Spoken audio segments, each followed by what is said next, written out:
Olhar aqui para o Antigo Testamento. Nós vamos olhar aqui para o Antigo Testamento e o primeiro texto é o texto de Gênesis, capítulo 3, apontando para o nosso mestre.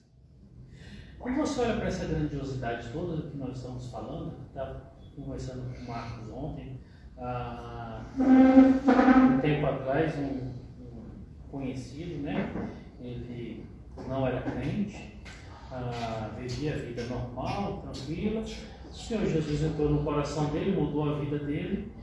Pouco tempo depois, essa pessoa se transformou completamente numa outra pessoa, numa outra característica, posição de vida. Havia se convertido, o Evangelho havia entrado no coração dele. Pouco tempo depois, eu fiquei sabendo que ele era pastor.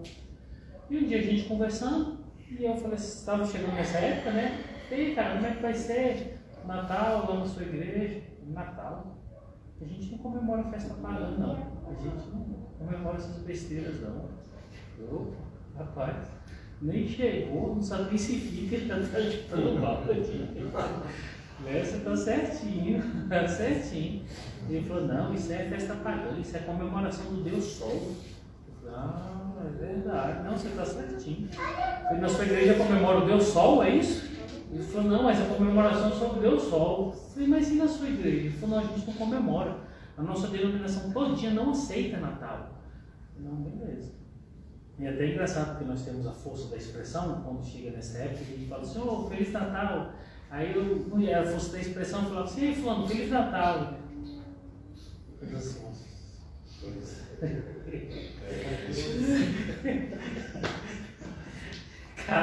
cada um, né? É uns tipos de crentes que tem no mercado que eu vou te falar, que é bonito. Mas é assim mesmo. Por que nós estamos aqui nesse texto? E quando eu olho para essa situação, irmãos, nem no Antigo nem no Novo Testamento você não vai encontrar um texto que aponte a obrigatoriedade da comemoração natalícia. Não existe isso. Mas quando você olha do Gênesis ao Apocalipse, você tem motivos de sobra para comemorar o natalício de Jesus Cristo. Começando lá em Apocalipse, que o Cordeiro de Deus foi imolado antes da fundação do mundo. Indo lá para o Gênesis, começando por aqui, indo em cadeias, informações, todos os feitos que o Senhor Deus veio estabelecendo, informando e apontando para o Messias, apontando para o nosso Cristo. Como é que eu não posso parar um dia? Mesmo sabendo que não é esse dia, exatamente o dia que ele nasceu, mas um dia para que eu possa parar, uma semana como nós estamos fazendo, para que nós possamos parar e meditar exclusivamente sobre o nascimento de Jesus e qual o significado do nascimento dele, qual é a relevância do nascimento do menino Jesus para as nossas vidas. Como que eu não faço isso? Ou seja, é você empobrecer algo que é tão rico. É você deixar de olhar para algo que é impossível, que você não gosta, que você não compreende. Porque o nascimento de Jesus tem uma significância enorme para toda a igreja e para todo mundo. Por que para todo mundo? Porque até aqueles que estão no mundo, existe um número daqueles que serão alcançados, que querem um momento oportuno ou não oportuno. Essas pessoas escutam de Jesus. E vai chegar um dia que essa semente que foi plantada no coração dessas pessoas, o próprio Deus vai fazer ela frutificar e dar crescimento. Então, a importância do Natal é enorme para todos nós. É enorme para todos nós. Vamos olhar um pouquinho aqui para a gente ver como é que se desenvolve isso aqui, lá no Antigo Testamento. Se desenvolve assim. Nós lemos Gênesis 3,15. E você percebe que o contexto de Gênesis 3,15 é um contexto bem complicado. Mas interessante, o Gênesis 3,15 é um proto-evangelho. O que é o proto-evangelho? É o primeiro anúncio da Boa Nova. Olha só que absurdo. O primeiro anúncio do Evangelho da Boa Nova está lá em Gênesis, capítulo 3, no pós-queda. E aí a gente começa a entrar em antepasso ou contrapasso. Por quê? Porque quando você olha os dispensacionalistas, eles falam que não existe graça aqui no Antigo Testamento, principalmente nesse momento. Quer ver graça maior do que essa? O momento em que o pai não pega aqueles dois e lança no inferno, destrói tudo que construiu, mas pelo contrário, ele aponta para a perfeição, santidade, remissão, justificação e transformação de todo esse quadro hediondo que estava construído através do pecado dos nossos pais. Isso é graça. Ou seja, nós encontramos o primeiro anúncio das boas novas do Evangelho em Gênesis 3, em pós-queda, pós-pecado. O que é isso? Chama-se proto-evangelho.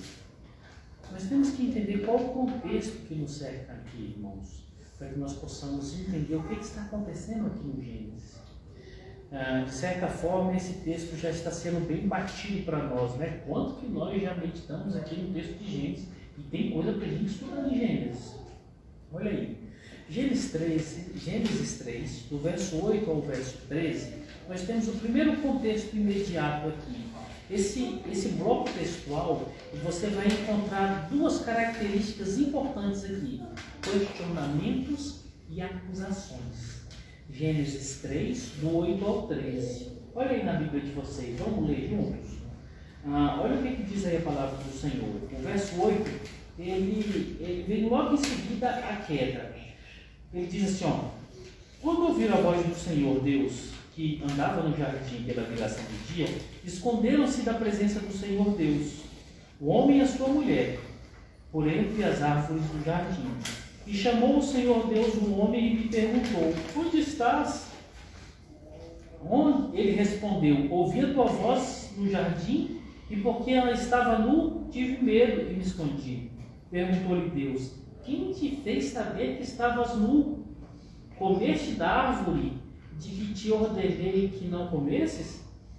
Então disse o homem: a mulher que me deste por esposa, ela me deu da árvore e eu comi. Disse o Senhor à mulher: que é isso que fizeste? Respondeu a mulher: a serpente me enganou e eu comi. Verso 14. Então o Senhor Deus disse à serpente: visto que isto fizeste, maldita és. E aí começam os pesos. Mas até agora nós observamos questionamentos e acusações. Do homem para a mulher e da mulher para a serpente. É o contexto. Que contexto é esse? Pós-queda. Nós temos um outro texto que mostra que existe uma continuidade dentro desse contexto, que é o que eu comecei a ler aqui agora, que vai do verso 14 até o verso 19. Vamos ler aí? O verso 14 até o verso 19, nós vamos encontrar as maldições impetradas por Deus. Olha aí, verso 14, comecei a ler aí agora. Então o Senhor Deus disse à serpente: visto que isso fizeste, maldita és entre todos os animais domésticos e o és entre todos os animais selváticos. Rastejarás sobre o teu ventre e comerás pó todos os dias da tua vida. Porém, inimizade entre ti e a mulher, entre a tua descendência e o seu descendente.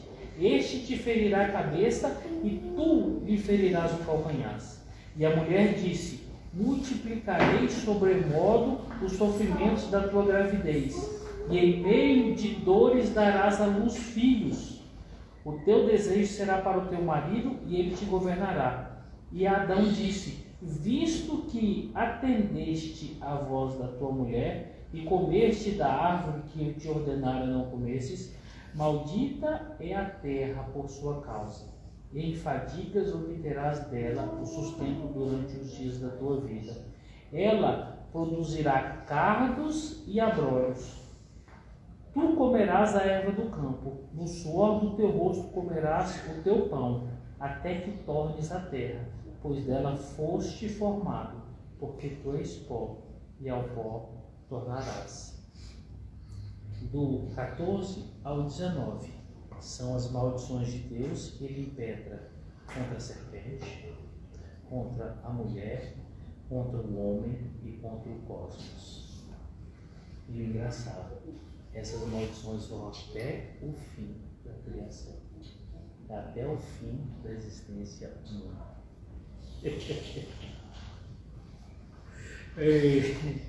Vão até o fim da existência humana, não tem como. E não tem homem que vai se livrar desse peso das palavras de Deus. Agora, aqui nós temos que nos questionar, por que está acontecendo isso? Por que esse peso? Pouco tempo atrás, era só maravilha, era uma demanda maravilhosa, era um ambiente maravilhoso, era tudo perfeito. 2 textos nos mostram por que isso está acontecendo. Primeiro texto, Gênesis capítulo 2, verso 16 e verso 17. Gênesis capítulo 2, verso 16 e verso 17. Nós encontramos aqui a lei de Deus. Olha o que diz aí no Gênesis 2. E o Senhor Deus lhe deu esta ordem: de toda árvore do jardim comerás livremente, mas da árvore do conhecimento do bem e do mal não comerás, porque no dia que dela comeres, o que vai acontecer? Certamente morrerás. Esse é o primeiro texto que mostra aqui no Éden um ambiente de perfeição, de paz, de santidade, e existia a lei de Deus. O homem deveria obedecer à lei de Deus. É sine qua non que os nossos pais obedecessem à lei de Deus. Mas como nós vamos observar, Gênesis capítulo 3, do verso 1 ao verso 7, isso não aconteceu. Leia aí comigo na sua Bíblia. Mas a serpente, mais sagaz que todos os animais selváticos que o Senhor Deus tinha feito, disse à mulher: é assim que Deus disse? Não comereis de toda árvore do jardim? Respondeu-lhe a mulher: do fruto das árvores do jardim podemos comer. Mas do fruto da árvore que está no meio do jardim, disse Deus: dele não comereis, nem tocareis nele, para que não morrais. Então a serpente disse à mulher: é certo que não morrereis, porque Deus sabe que no dia em que dele comerdes, se vos abrirão os olhos, e como Deus sereis conhecedores do bem e do mal. Vendo a mulher que a árvore era boa para se comer, agradável aos olhos, e árvore desejável para dar entendimento, tomou-lhe do fruto e comeu, e deu também ao marido, e ele comeu. Olha o verso 7. Abriram-se então os olhos de ambos, e, percebendo que estavam nus, coseram folhas de figueira e fizeram cintas para si. O que acontece aqui, irmãos? Nossos pais estão mortos e separados de Deus. Esse é o cenário do 3,15. Cenário que o que antecede é vida, santidade, graça, paz, harmonia. Depois, Gênesis 3, de 1 a 7, predomina-se um cenário de morte, escuridão, separação, condenação, mas graça. Graça. Nossos pais estavam mortos. Eu trouxe aqui, para que eu pudesse ler para vocês, Confissão Belga. Essa Confissão Belga eu gosto muito dela. Ela tem artigos, a forma de expressar os artigos da fé de forma muito simples. Eu vou ler o artigo 14 para vocês. Olha o que diz o artigo 14. O artigo 14 fala da criação do homem, sua queda e sua incapacidade de fazer o bem. Olha só, cremos que Deus criou o homem do pó da terra e o fez e formou conforme sua imagem e semelhança. Olha as características bíblicas: bom, justo e santo, capaz de concordar com tudo com a vontade de Deus. Mas quando o homem estava naquela posição excelente, ele não a valorizou e não a reconheceu, dando ouvidos às palavras do diabo, submeteu-se por livre vontade ao pecado, e assim à morte e à maldição, pois transgrediu o mandamento de vida que tinha recebido, e pelo pecado separou-se de Deus, que era sua verdadeira vida. Olha isso. Assim ele corrompeu toda a sua natureza e mereceu a morte corporal e espiritual, tornando-se ímpio, perverso e corrupto em todas as suas práticas. Ele perdeu todos os dons excelentes que tinha recebido de Deus. Nada lhe sobrou desses dons, senão pequenos traços, que são suficientes para deixar o homem sem culpa, pois toda a luz em nós se tornou trevas. Como nos ensina as Escrituras, a luz resplandece nas trevas, e as trevas não prevalecem contra a luz. Aqui, o apóstolo João chama os homens de trevas. Olha a condição que nós ficamos após Gênesis 3, verso 1 ao verso 7. Mortos em trevas e sendo próprias trevas. Que situação terrível nós ficamos. Aí você pergunta, e o que o Natal tem a ver com isso? Aí eu respondo para você, tem tudo a ver com isso. Por que ele tem tudo a ver com isso? Porque aqui dá início do cumprimento da promessa de Deus. 3:15. No meio de um cenário tão destruidor como esse, tão infeliz como esse, o Senhor Deus, ao invés de castigar essa raça humana, ou simplesmente abrir mão dela e deixar que ela venha se deteriorar e se sucumbir e simplesmente sumir, não, ele traz esperança e traz vida. Ele permanece sendo a sustentação de toda essa criação, mesmo após o pecado, com um detalhe, um apontamento de justificação. Nós não merecíamos, mas ele fez isso por nós. Percebe o que é Natal? Natal é simplesmente você contemplar que você é trevas. Você não tem nada mais do que trevas. Profundas trevas.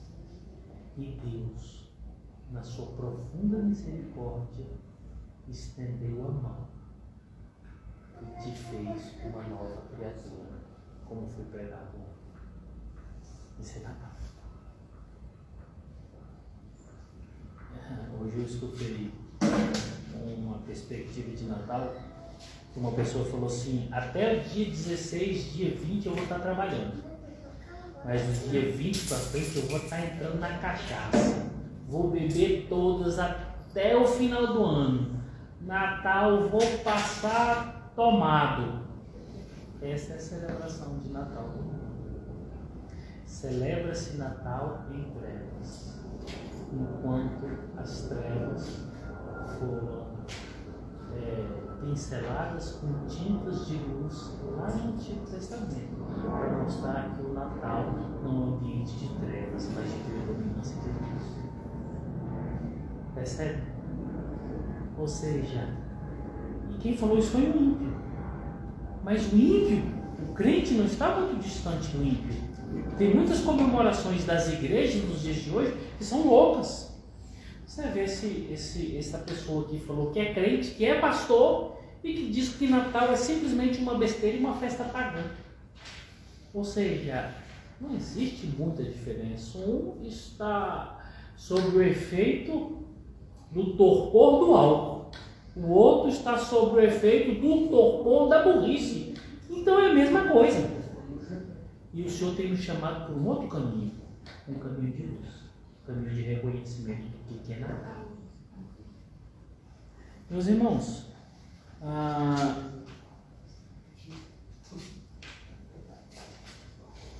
nós começamos a observar que, a partir desse momento, nós começamos a entender que no coração de toda a família do Antigo Testamento, e o desenvolvimento da história se dá pela espera de Cristo, porque isso é Natal. Esperava-se porque o Gênesis 3:15 aponta para a esperança. O que é isso? O povo todo está esperando para o nascimento daquele que vai pisar na cabeça da serpente. Toda a história do Antigo Testamento aponta para isso, para a vinda do Messias, a vinda daquele profeta, a vinda daquele que é o libertador do povo de Deus. Toda a história antiga é assim. Eu quero que vocês abram aí na Bíblia de vocês, no livro de Gênesis, no capítulo 4, o verso 1. Quem alude sobre isso aqui é o professor pastor Heber Campos. Ele fala sobre esse tema, e ele mostra que nessa declaração de Eva, o coração dela já estava ansioso e esperançoso para que se cumprisse de imediato o nascimento desse que pisaria a cabeça da serpente e desse que seria o libertador, desse que seria a salvação. olha o que Eva fala aí, bem no iniciozinho, capítulo 4, verso 1. Coabitou o homem com Eva, sua mulher. Esta concebeu e deu à luz a Caim. Então disse: adquiri um varão com auxílio do Senhor. Esse adquirir um varão com auxílio do Senhor é uma frase cheia de esperança. Talvez ele seja o Messias de Deus. Talvez ele seja o prometido de Deus. Talvez ele seja aquele que vai nos tirar dessa vergonha. Imagine Eva. Viveu no paraíso, irmãos. Eva viveu e desfrutou da presença de Deus, do relacionamento com Deus. Só que agora ela está no deserto, está morta. Um cenário totalmente anacrônico do que ela vivia lá, e agora ela está grávida.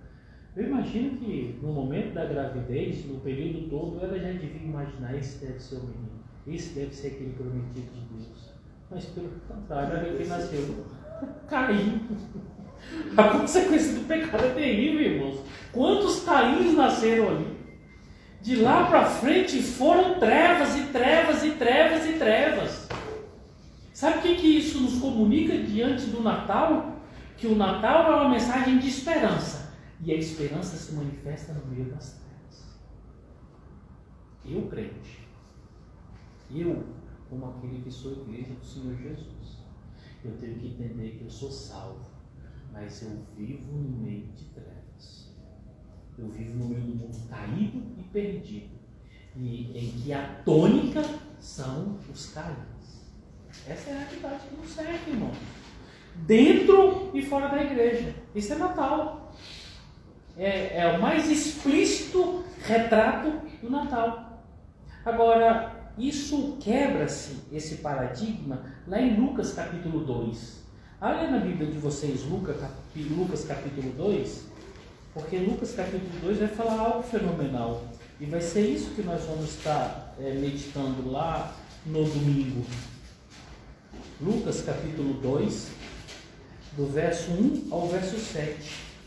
Você lê aí, Marcão, fazendo favor? Lucas capítulo 2, do verso 1 ao verso 7. Leia para o assunto, Marcão.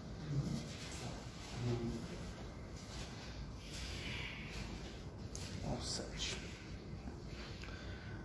Naqueles dias foi publicado um decreto de César Augusto, convocando toda a população do império para ressaciar-se. O primeiro ressaciamento, foi feito quando Quirino era governador da Síria. Todos iam alistar-se, cada um à sua própria cidade.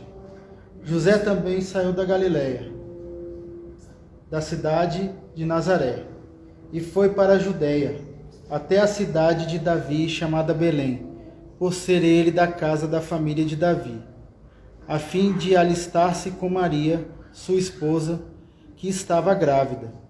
E aconteceu que, estando eles ali, chegou o tempo de ela ter a criança. Então Maria deu à luz a seu filho primogênito, enfaixou o menino e o deitou numa manjedoura, porque não havia lugar para ele na hospedaria. Ou seja, cumpriu-se a palavra de Deus.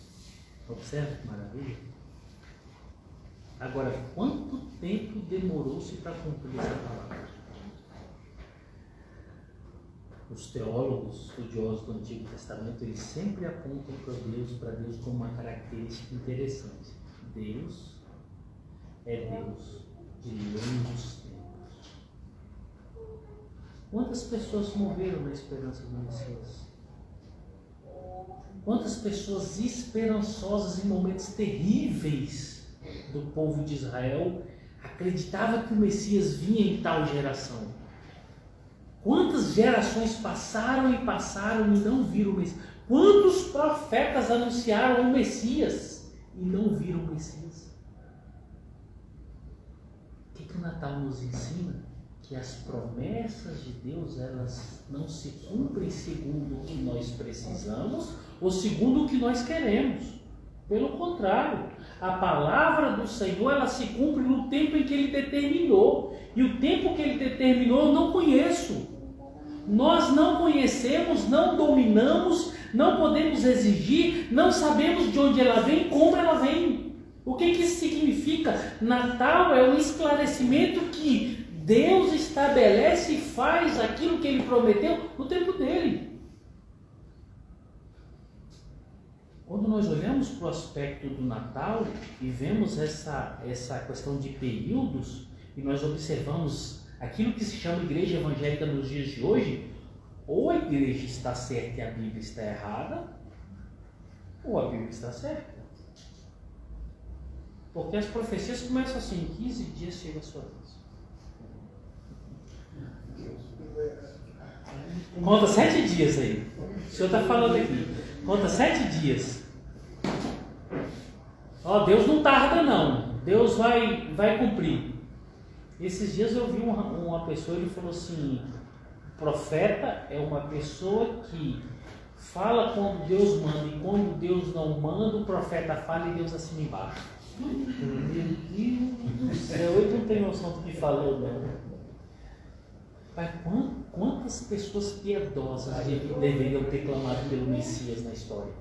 Tem noção disso? Quantas pessoas clamaram pela vida dele? E nos momentos mais difíceis da história de Israel, Deus simplesmente permanecia do mesmo jeito. Por quê? Porque o tempo da promessa de Deus não havia se cumprido. Sabe o que nós temos que aprender com o Natal, irmãos? É que os tempos de Deus na nossa vida, nós não conhecemos. Mas nós nos repousamos esperançosos que vai se cumprir, que vão se cumprir. Natal é ter paz. Natal é ter tranquilidade. Por quê? Porque é Deus que controla todas as coisas. Olha só. Como é que nós devemos entender tudo isso à luz das Escrituras? E como nós devemos nos portar? Como nós devemos nos comportar? Aqui eu quero olhar mais para os textos, ou exclusivamente para os textos do Novo Testamento, porque amanhã e depois de amanhã, o Alex vai estar pontuando basicamente, junto ali com Hebreus, apontando para o Antigo Testamento, e mostrando como é que os profetas apontaram, como é que as cerimônias apontavam para Cristo. Mas olha no texto do Novo Testamento como é que Paulo começa a deixar claro sobre essa promessa de Cristo ser aquele que pisaria a cabeça da serpente. Gálatas capítulo 4, verso 4. Gálatas capítulo 4, verso 4. Olha aí na sua Bíblia. Gálatas capítulo 4, verso 4. Olha o que diz a palavra do Senhor. Vindo, porém, a plenitude do tempo, Deus enviou seu filho, nascido de mulher, nascido sob a lei. Ou seja, quem era o nascido de mulher? O descendente do fruto da mulher, Jesus. Isso deixa muito claro quem era aquele prometido de 3:15.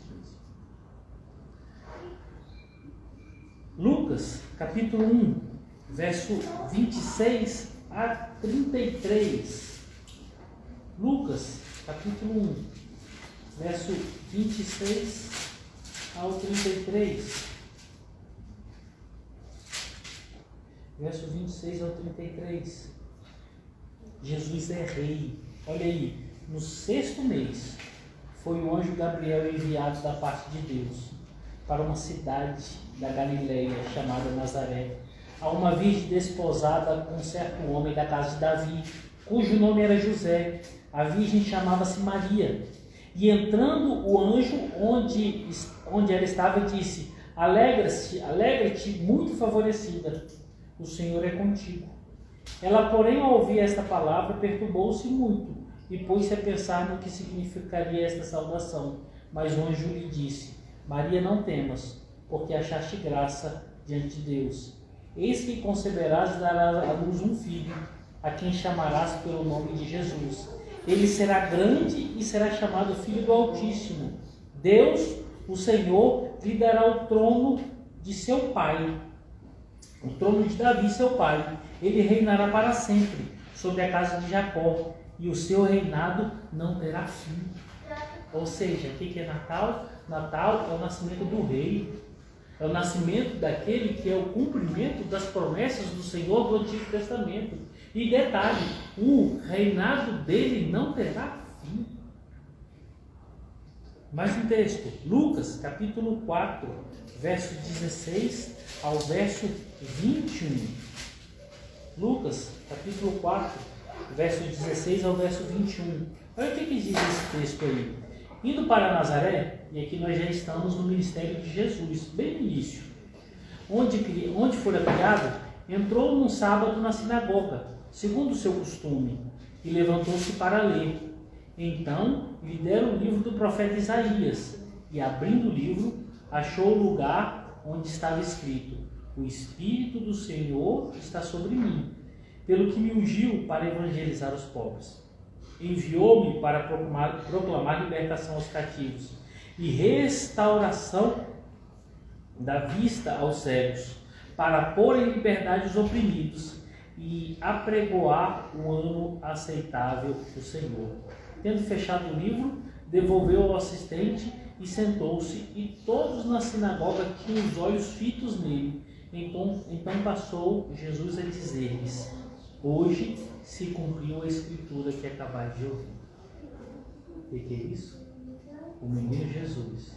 Agora o Jesus que começa o seu ministério é o cumprimento da palavra de Deus. O que é Natal? É entender que é o dia que nasceu aquele que é o cumprimento da palavra de Deus.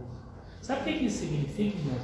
Significa que no nascimento de Jesus comprova-se mais uma vez que tudo que está escrito está se cumprindo, e que tudo que está escrito se cumprindo é motivo de eu acreditar que todas essas promessas que estão aqui na Escritura, que estão apontadas para nós, são promessas para a igreja do Senhor. A igreja tem que pegar essas promessas, pegar nessa palavra e se agarrar no Senhor Jesus e crer na vida eterna. Por quê? Porque Ele representa todas essas coisas. Tudo. É interessante porque hoje nós temos movimentos sociais que colocam Jesus como um socialista. Tem outros que colocam como um capitalista. Tem outros que colocam ele como um hippie. Tem outros que colocam ele como qualquer outra coisa. E não tem nada a ver. Ele veio libertar o cativo. Ele veio abrir os olhos dos cegos. Ele veio proclamar um ano aceitável. Ele veio evangelizar os pobres. Ele veio para os encarcerados. Ele veio para os enfermos. Ele veio para o povo dele. E o povo dele não necessariamente são os pobres, são os doentes. Não somente são só essas pessoas. O povo dele você não consegue alcançar com seus olhos. Você vai encontrar de Gênesis a Apocalipse que o povo, aquele que viveu esperançoso nessa promessa de 3,15, era o povo que vivia no palácio. Mas também era o povo que vivia depauperado, passando fome. E tanto um quanto o outro foram alcançados por essa palavra. Natal nos comunica que em Jesus não existe um elitismo. Não existe uma única categoria, ou seja, Jesus só ama os pobres. Jesus só veio para os pobres. Isso não é bíblico. E faz-se grito por isso que eu vou te dizer uma coisa. Jesus veio para os ricos. Jesus veio para os grandes empresários. Isso não é bíblico. Não tem nada a ver com as Escrituras. Jesus veio para os cativos, veio para os presos, veio para os enfermos. Não, Ele não veio só para essas pessoas. O nascimento de Jesus mostra uma pluralidade enorme. O que isso significa? É o povo de Deus. E o nascimento de Jesus, o Natal, aponta para uma realidade linda demais. Existe um povo. E nesse povo estão negros, brancos, pobres, ricos, os homens mais justos, humanamente dizendo, os homens mais injustos, humanamente dizendo. Existe uma miríade de pessoas que nós não conseguimos identificar, mas é povo. Natal significa que existe um povo. Eu sou.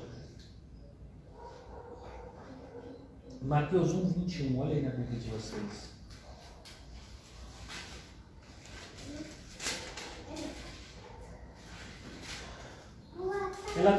darás a um filho,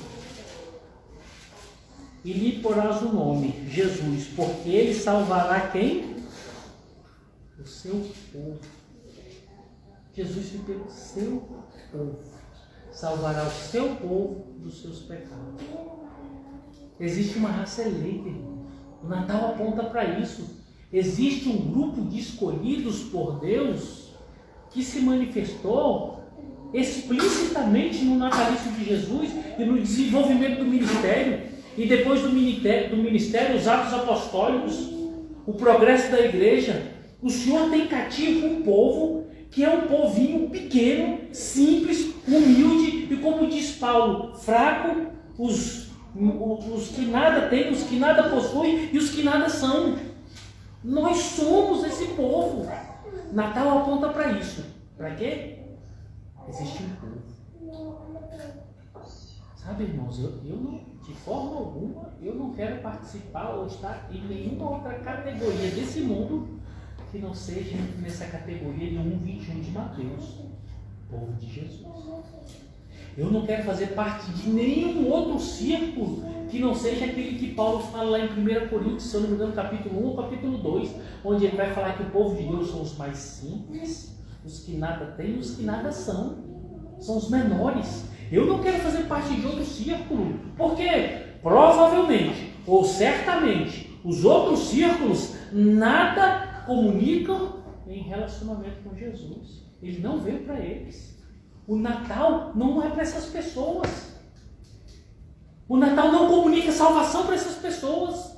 O Natal não comunica graça para essas pessoas.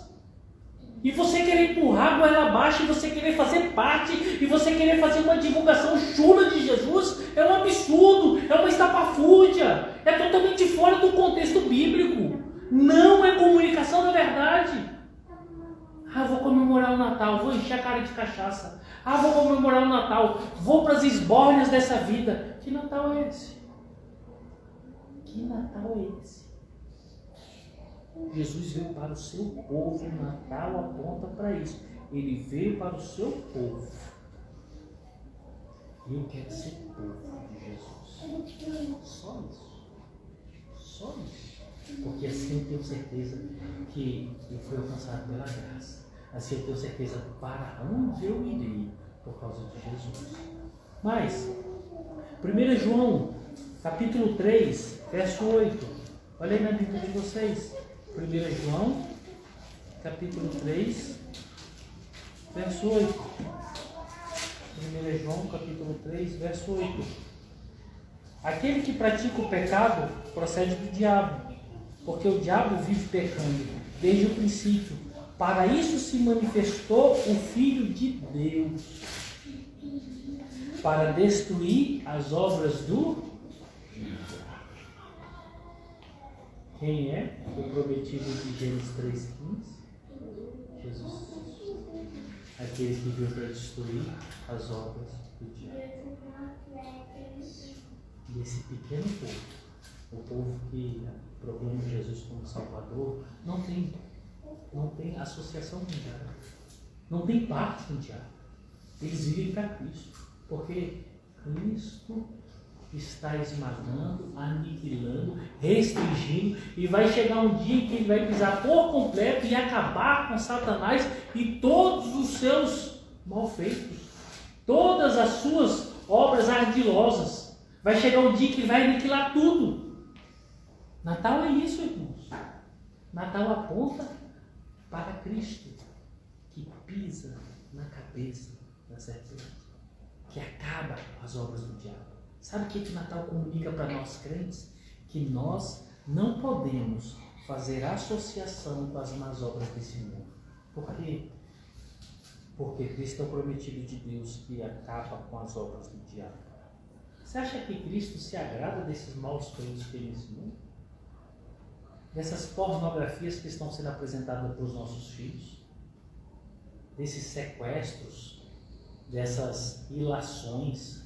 Dessas coisas dantescas e terríveis que estão sendo lançadas pela mídia todos os dias? Você acha que Cristo se agrada de mulheres explicitamente nuas, sexo praticamente explícito, de mentiras claramente sendo apresentadas, das más gestões que estão sendo apresentadas aí no mundo inteiro. Você acha que Cristo tem associação com essas pessoas? Não, irmãos. É claro que não. Essas pessoas estão em trevas profundas. É por isso que cada vez mais eu me afasto desse mundo. Olha para essas músicas que estão tocando nas rádios nos dias de hoje. E as pessoas não têm pudor nenhum.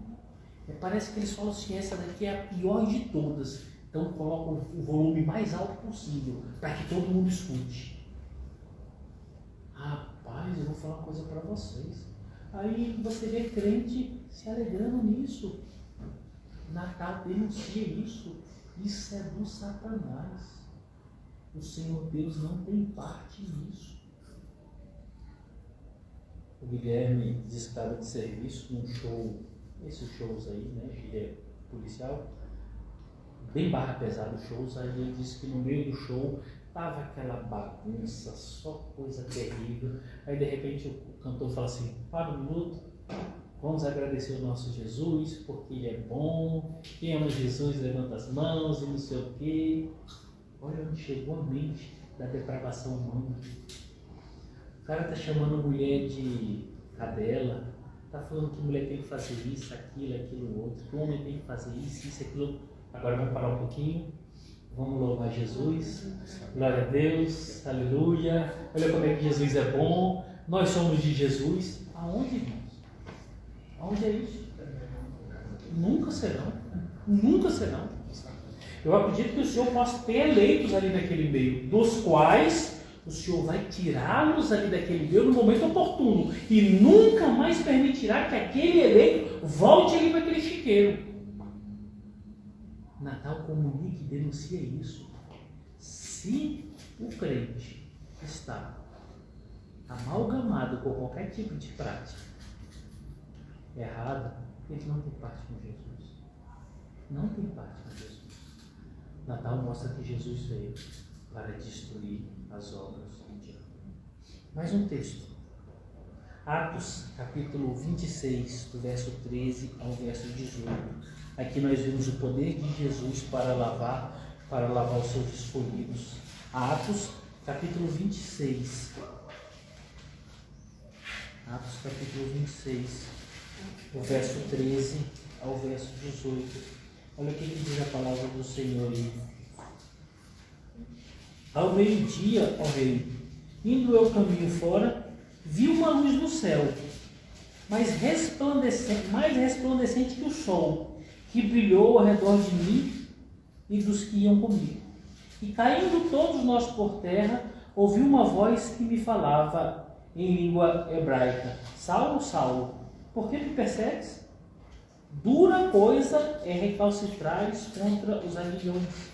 Então eu perguntei: quem és tu, Senhor? O que me respondeu: eu sou Jesus, a quem tu persegues. Mas levanta-te e firma-te sobre os teus pés, porque por isso te apareci, para te constituir ministro e testemunha tanto das coisas em que me viste, como daquelas pelas quais te aparecerei ainda, livrando-te do povo e dos gentios, para os quais eu te envio, para lhes abrir os olhos e os converteres das trevas para a luz e da potestade de Satanás para Deus, a fim de que recebam eles remissão dos pecados e herança entre os que são santificados pela fé em mim. Olha que texto maravilhoso. Jesus aparecendo para Saulo e dando testemunho aqui no finalzinho aqui do seu discurso, da sua caminhada, da sua vida, e ele fala assim, não da sua vida, não do seu caminhado, porque ele ainda vai ficar preso durante um bom tempo. Ele fala assim: ele me apareceu e a ordem dele era essa, para que eu testemunhasse sobre ele, e o testemunho dele purificaria, lavaria, transformaria a vida de pessoas, tirando essas pessoas das trevas e levando essas pessoas para a luz. Sabe o que Natal nos representa, irmãos? É aquele que nos tira das trevas na ceia. Sabe o que isso nos comunica hoje? Que eu não posso andar nas trevas. Você ouviu a voz do Evangelho? Você confessou Cristo como seu Salvador, como Senhor da sua vida? Por que você ainda está pecando? Por que você ainda está recalcitrando contra o Senhor? Se o Natal é verdade na sua vida, você não tem motivo para viver em verdade. Por quê? Porque Cristo é luz. Cristo é luz. Colossenses 1,13. Olha o que diz Colossenses 1,13. Ele nos libertou do império das trevas e nos transportou para o reino do seu Filho, do seu amor. Olha só, quem é Jesus? Aquele que me tirou das trevas, o reino do Filho do seu amor. Colossenses 2, 13 e 15, esse texto nós lemos ontem, vocês lembram? Olha o que fala: e a vós outros, que estáveis mortos pelas vossas transgressões e pela incircuncisão da vossa carne, vos deu vida juntamente com ele, perdoando todos os seus delitos, tendo cancelado o escrito de dívida, que era contra vós e que constava de ordenanças, o qual nos era prejudicial, removeu inteiramente, cravando na cruz. Agora, olha como é que é o ato de justificação. Olha o que Cristo fez por nós. E despojando os principados e as potestades publicamente. Todo o reino cósmico viu o que Cristo fez. Ele despojou todos os poderes do mal publicamente, triunfando na cruz. Olha o que o Natal nos aponta para o despojamento do mal e a vitória na cruz de Jesus por nós. Irmãos, o Natal é muito grande. O Natal não é simplesmente o nascimento de Jesus, aquela criança que nasceu ali e cresceu e morreu. Não, o Natal tem um significado enorme. E nós não conseguimos falar com as nossas expressões e com os nossos estudos muito pouco do que é Natal. Como é que nós devemos nos comportar? Como é que nós devemos entender isso? Olha só, quando você pega nos primeiros séculos, a igreja já comemorava o nascimento de Jesus. Por volta de 340 e poucos, já comemorava-se de forma oficial lá em Roma o nascimento de Jesus. Antes disso já comemorava-se o nascimento de Jesus. Isso é histórico. Se nós formos um pouquinho mais para dentro da Bíblia, lá em Lucas capítulo 2, do verso 8 ao verso 14, vai mostrar que uma comitiva angelical celebrou o nascimento de Jesus. Diz que os pastores estavam lá no deserto, uma luz, uma estrela brilhou, o anjo desceu e falou assim: olha, nasceu o Salvador, está lá em Belém. Os pastores ficaram atemorizados, a situação era de temor. E de repente a Bíblia fala que ali no finalzinho o céu se abre e estava uma grande comitiva, uma grande orquestra de anjos louvando a Deus pelo nascimento de Jesus. Olha que glória, olha que majestade. O nascimento de Jesus comemora-se com cânticos no céu. Percebe? O nascimento de Jesus comemora-se com o apontamento que o Salvador nasceu. Cumpriu-se a palavra de Deus que falou lá no livro de Gênesis, capítulo 3, verso 15. Virá aquele que pisará na cabeça da serpente. Cumpriu-se. Olha lá, ele está lá em Belém. E os anjos celebram uma grande festa. Sabe o que é isso, irmãos? É que o Senhor tem nos chamado para celebrar Natal. E celebrar de forma correta. Cantarmos louvores. Orarmos em gratidão. Clamarmos a Ele, porque Ele é a salvação. Senhor, salva os meus. Senhor, a mesma salvação que chegou a mim, que me alcançou, que transformou a minha vida, manifesta, por favor, para os meus.